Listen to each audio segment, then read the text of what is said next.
ఇలా అడుగుతున్నారు, vegetables cut చేసి కడగటం వల్ల ఏదైనా న్యూట్రియంట్ లాస్ ఉంటుందా, తెలియజేయండి. హలో శివ గారు, వెజిటబుల్స్ కానీ ఫ్రూట్స్ కానీ కట్ చేసిన తర్వాత వాష్ చేసినట్టయితే వాటర్ సాల్యుబుల్ విటమిన్స్ అయినటువంటి బి విటమిన్స్, వైటమిన్ సి ఇట్లాంటివన్నీ కూడా లెవెల్స్ తగ్గిపోయే ఛాన్స్ ఎక్కువ ఉంటుంది.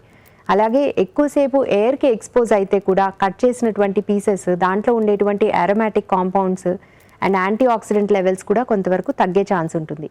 ఇది ప్రివెంట్ చేయాలంటే మీరు కుక్ చేసే ముందు లేదా తినే ముందు మాత్రమే ఫ్రూట్స్ అండ్ వెజిటబుల్స్ని కట్ చేసుకోవడము, అట్లాగే కట్ చేసే ముందుగానే వీటిని పీల్ చేసుకొని వాష్ చేసుకోవడం, ఇట్లాంటి జాగ్రత్తలు తీసుకుంటే సరిపోతుంది.